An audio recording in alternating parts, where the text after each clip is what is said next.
Hello दोस्तों, ours GS में आपका स्वागत है।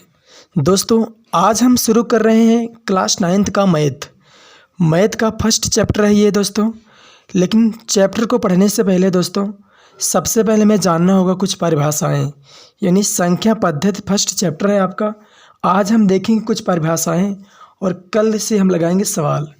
दोस्तों, आज का मोटिवेशन है, रात रात भर जाग कर पढ़ना शुरू कर दो, क्योंकि किस्मत के सितारे तभी चमकेंगे जब नींद अधूरी रहेगी। बिल्कुल सच है दोस्तों, हमें रात भर उतना ही सोना चाहिए जितना हमारे काम का हो।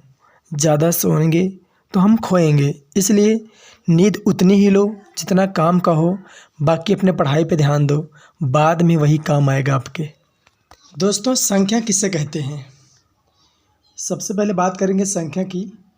वे गणितीय वस्तुएं जिनका उपयोग गिनने, मापने, नामकरण करने के लिए किया जाता है, उन्हें संख्या कहते हैं। यानी वे गणितीय वस्तुएं जिनका उपयोग गिनने, मापने और नामकरण करने के लिए किया जाता है, उन्हें क्या कहा जाता है? संख्या कहा जाता है। अंक गणित में कुल 10 संख्याएं 0, 1, 2, 3, 4, 5, 6, 7, 8, 9 होती हैं, जिनकी मदद से बड़ी बड़ी संख्याएं बनती हैं। शून्य को पूर्ण संख्या माना गया है। शून्य जिस संख्या के पीछे लग जाता है उस संख्या का 10 गुना बढ़ जाता है। दोस्तों, प्राकृतिक संख्या किसे कहा जाता है? यानी नेचुरल नंबर किसे कहा जाता है? गिनती में उपयोग की जाने वाली सभी संख्याएं प्राकृतिक संख्या कहलाती हैं। प्राकृतिक संख्याओं में 0 को शामिल नहीं किया जाता। प्राकृतिक संख्याएं 1 से शुरू होकर अनंत तक जाती हैं। दोस्तों, अगर कोई भी संख्या अगर 1 से शुरू हो रही है और वो अनंत तक जा रही है, तो इसका मतलब क्या होगा? वो प्राकृतिक संख्या होगी। 1 से शुरू होकर अनंत तक जाए तो वो क्या कहलाती है? प्राकृतिक संख्या कहलाती है। अगर आपसे ये पूछा जाए कि सबसे छोटी प्राकृतिक संख्या क्या होती है, स्मॉलेस्ट प्राकृतिक संख्या यानी स्मॉलेस्ट नेचुरल नंबर क्या होता है दोस्तों? तो 1 होता है। क्या होता है? 1। नेक्स्ट बात करते हैं दोस्तों सम संख्या की। सम संख्या यानी इवन नंबर क्या होता है दोस्तों? ऐसी प्राकृतिक संख्या जो 2 से पूर्णतः विभाजित होती है, उसे क्या कहा जाता है? सम संख्या कहा जाता है। यानी ऐसी संख्याएं जो 2 से पूरी तरीके से विभाजित हो जाए, सम संख्या कहलाती है। जैसे है दोस्तों 2, 4, 6, 8, 10, 12, 14, 18, 20 से लेकर अनंत तक। यानी अगर आप देखेंगे तो 2 भी जो है दोस्तों 2 से कट जाएगा, 4 भी 2 से कट सकता है, 6 भी कट सकता है। यानी जितनी भी संख्याएं दी गई हैं दोस्तों, ये सब के सब 2 से पूर्णतः विभाजित हैं। इसका मतलब क्या होगा दोस्तों? ये सब क्या है? प्राकृतिक संख्या है। कौन सी संख्या है दोस्तों? सम संख्या है। कौन सी संख्या होंगी दोस्तों? सम संख्या होंगी। आप जितनी भी संख्याएं देख सकते हैं 2 से विभाजित हो सकती है, आराम से हो जाएगी दोस्तों। तो ये क्या होंगी दोस्तों? प्राकृतिक संख्या नहीं है दोस्तों, बल्कि ये क्या है? सम संख्या है। सबसे छोटी सम संख्या क्या होती है दोस्तों? तो 2 होती है। नेक्स्ट बात करते हैं दोस्तों विषम संख्या की, यानी ऑड नंबर। ऐसी प्राकृतिक संख्याएं जो 2 से पूर्णतः विभाजित ना हो, उन्हें विषम संख्या कहते हैं। जैसे 1, 3, 5, 7, 9, 11 से लेकर अनंत तक।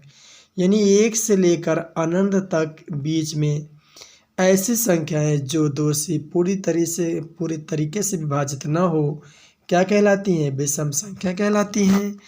जैसे अगर आप देखेंगे 1 को डिवाइड करेंगे 2 से तो कटेगा तो, लेकिन पूरे तरीके से नहीं कटेगा, दशमलव में आएगा।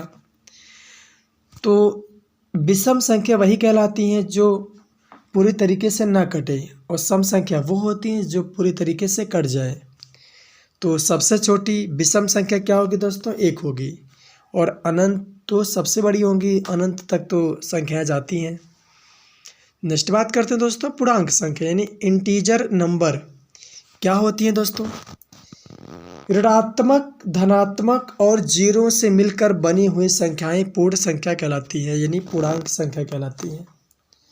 धनात्मक, ऋणात्मक और जीरो से मिलकर बनी हुई संख्याएं पूर्णांक कहलाती है।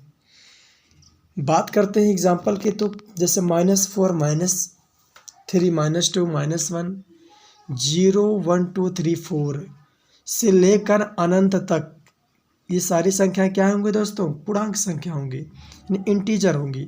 इनको इंटीजर कैसे बोलेंगे दोस्तों? इसमें धनात्मक भी होगा आपका, ऋणात्मक भी होगा और जीरो होगा। इन तीनों से जो संख्याएं मिलकर बनेंगी वो क्या कहलाएंगी? पूर्णांक संख्या कहलाएंगी। पूर्णांक संख्या दोस्तों होती है 3 प्रकार की। पहली क्या होती है? धनात्मक संख्या। दूसरी क्या होती है दोस्तों? ऋणात्मक संख्या। और तीसरी कौन सी होती है? पूर्णांक संख्या, यानी उदासीन पूर्णांक।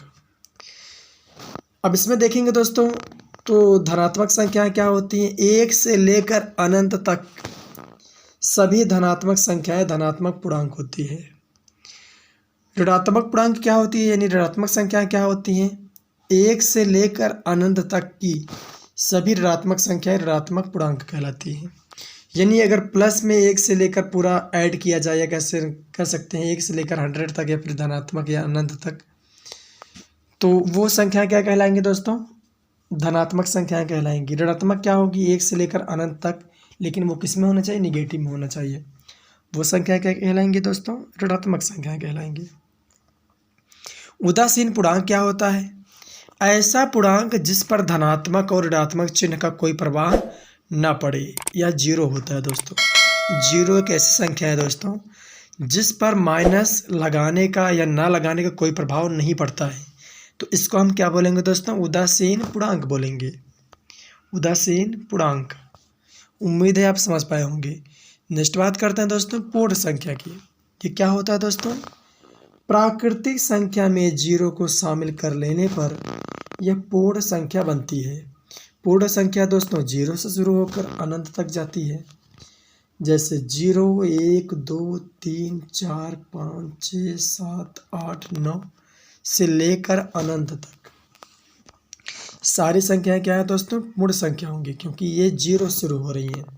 ध्यान दीजिएगा दोस्तों, अगर संख्याएं 1 से शुरू हो रही हैं तो वो क्या कहलाएंगी? प्राकृतिक संख्या कहलाएंगी। लेकिन जब जीरो भी शामिल हो जाता है प्राकृतिक संख्या में, तो वो क्या कहलाती हैं दोस्तों? पूर्ण संख्या कहलाएंगी, यानी होल नंबर। सबसे छोटी पूर्ण संख्या क्या होगी दोस्तों? जीरो होगी। क्या होगी दोस्तों? जीरो। यानी जीरो शुरू करेंगे तो पूर्ण संख्या होगी, 1 से शुरू करेंगे तो प्राकृतिक संख्या होगी। तो दोस्तों ये क्या होगी दोस्तों? पूर्ण संख्या होगी। नेक्स्ट बात करते हैं। नेक्स्ट है दोस्तों भाज्य संख्या, यानी कंपोजिट नंबर। क्या होती है दोस्तों? ऐसी संख्याएं, ऐसी प्राकृतिक संख्याएं जो स्वयं और 1 से विभाजित होने के अतिरिक्त कम से कम किसी एक अन्य संख्या से विभाजित हो, उन्हें भाज्य संख्या कहते हैं। यानी स्वयं से भी विभाजित हो और 1 से भी विभाजित हो और किसी अन्य संख्या से भी विभाजित हो, तो वो क्या कहलाएगी? भाज्य संख्या। जैसे 4 दोस्तों 1 से भी विभाजित होगा, स्वयं से भी विभाजित होगा और 2 से भी, यानी क्या होगा? भाज्य संख्या होगी। 6, 8, 9, 10, 12, 14, 16, 18 और 20, ये सब दोस्तों जो भी है ये स्वयं से भी विभाजित होंगी और 1 से भी होगी और किसी अन्य संख्या से भी हो सकती है। तो ये क्या कहलाएंगे दोस्तों? भाज्य संख्या कहलाएंगी। उम्मीद है आप समझ पाए होंगे। नेक्स्ट बात करते हैं दोस्तों अभाज्य संख्या, यानी प्राइम नंबर। प्राइम नंबर क्या होता है दोस्तों? ऐसी प्राकृतिक संख्याएं जो सिर्फ स्वयं से विभाजित हों और 1 से विभाजित हों और किसी भी अन्य संख्या से विभाजित न हो, उन्हें अभाज्य संख्या कहते हैं। जैसे 2, 3, 5, 11, 13 और 17 दोस्तों ये किसी भी संख्या से विभाजित नहीं होंगी, केवल ये स्वयं से विभाजित होंगी या फिर 1 से विभाजित होंगी। तो ऐसी संख्याओं को हम क्या बोलेंगे? प्राइम नंबर या फिर अभाज्य संख्या। ऐसी संख्याएं जो स्वयं से विभाजित हों और 1 से हों।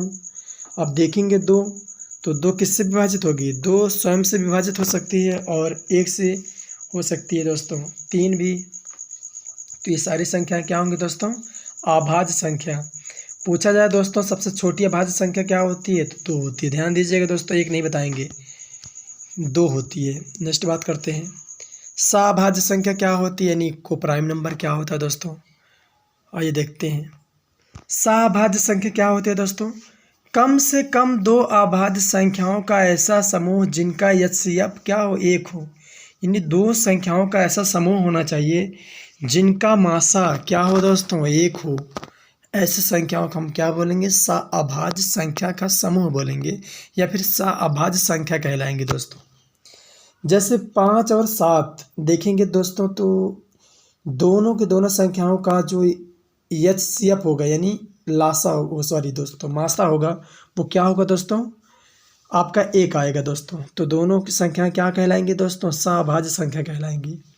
2 और 3 का मासा दोस्तों क्या होगा, 1 होगा, और 5 और 7 का मासा क्या होगा, 1 होगा। इसका मतलब क्या है, दोनों संख्या क्या कहलाएंगी, सअभाज्य संख्या कहलाएंगी दोस्तों। नेक्स्ट बात करते हैं, परिमेय संख्या। रेशनल नंबर ऐसे सभी संख्याएं जिन्हें P/Q के रूप में लिखा जा सकता है उन्हें परिमेय संख्या कहते हैं। लेकिन ध्यान देना दोस्तों, Q हर का मान 0 नहीं होना चाहिए, यानी Q का मान 0 नहीं होना चाहिए। जैसे 5 है दोस्तों, 2/3 है, 11/4 है और √25 है दोस्तों, क्या कहलाएंगी, परिमेय संख्या कहलाएंगी, परिमेय संख्या कहलाती हैं। नेक्स्ट बात करते हैं दोस्तों, अपरिमेय संख्या क्या होती है। इरेशनल नंबर क्या होता है दोस्तों, ऐसी संख्या है जिन्हें P/Q के रूप में नहीं लिखा जा सकता है और मुख्यतः उन्हें रूट के अंदर लिखा जाता है, कभी कभी उनका पूर्ण वर्गमूल नहीं निकलता है। ऐसी संख्याओं क्या कहा जाता है, अपरिमेय संख्या कहा जाता है दोस्तों। एग्जाम्पल की बात करते हैं दोस्तों, जैसे √3, √7, √11, √17, √117, √223। तो दोस्तों अगर देखेंगे सबके सब रूट में हैं। और यहाँ पर दोस्तों जो पाई का मान होता है, यानी पाई भी होता है आपका एक अपरिमेय संख्या होती है। पाई भी क्या होता है दोस्तों, अपरिमेय संख्या होती है। √3, √7 ये सब के सब क्या है, अपरिमेय है दोस्तों। नेक्स्ट बात करते हैं दोस्तों, वास्तविक संख्या क्या होती है। रियल नंबर, परिमेय और अपरिमेय संख्याओं को सम्मिलित रूप से लिखने पर वास्तविक संख्या प्राप्त होती है। परिमेय संख्याओं को और अपरिमेय संख्याओं को सम्मिलित रूप से लिखने पर वास्तविक संख्या प्राप्त होती है। जैसे 2/5, 4/7, 11/13, √5, √11 और √47। तो दोस्तों ये सब के सब क्या है, सम्मिलित रूप से अगर लिखेंगे तो क्या कहलाएंगी, वास्तविक संख्या कहलाएंगी। नेक्स्ट है दोस्तों अवास्तविक संख्या यानी अनरियल नंबर। यह एक काल्पनिक संख्या है जिसका वास्तविक नहीं होता। अवास्तविक संख्या या काल्पनिक संख्या को इकाई से दर्शाया जाता है, जैसे -√2, -√5, 4, -√12, √-17, √-107। दोस्तों एग्जाम्पल की बात करते हैं तो √-2, √-4, √-12, √-17, √-107 ये सब क्या है दोस्तों, अवास्तविक संख्या है। नेक्स्ट बात करते हैं महत्वपूर्ण बिंदु की दोस्तों। बहुत ही इंपॉर्टेंट टॉपिक है ये। एक न तो भाज्य संख्या है ना ही अभाज्य संख्या है दोस्तों, याद रखिएगा। एक न तो भाज्य है न तो अभाज्य है। एक संख्या कौन सी होगी दोस्तों, तो ये संख्या होगी आपकी प्राकृतिक। 2 सबसे छोटी अभाज्य संख्या है। 2 एक ऐसी संख्या है जो अभाज्य भी है तथा सम भी है। सभी अभाज्य संख्याएं विषम हैं। 1 से 25 तक 9 अभाज्य संख्याएं होती हैं। 1 से 50 तक 15 अभाज्य संख्याएं होती हैं। फैक्ट है दोस्तों, क्वेश्चन पूछा जाता है एग्जाम में। 50 से 100 तक 10 अभाज्य संख्याएं होती हैं। 1 से 100 तक 25 संख्याएं अभाज्य होती हैं। किन्हीं भी 2 या 2 से अधिक सम संख्याओं को जोड़ने पर सदैव सम संख्या प्राप्त होती है। यदि एक सम संख्या में एक विषम संख्या जोड़ी जाए तो एक विषम संख्या प्राप्त होती है। दोस्तों ये टॉपिक आज तक यहीं रहेगा, मिलता है नेक्स्ट वीडियो में दोस्तों। नेक्स्ट वीडियो होगा दोस्तों आपका 1.1 यानी चैप्टर फर्स्ट होगा दोस्तों, यानी संख्या पद्धति का 1.1 एक्सरसाइज नंबर 1.1 होगा। मिलते हैं दोस्तों नेक्स्ट वीडियो में। जय हिंद।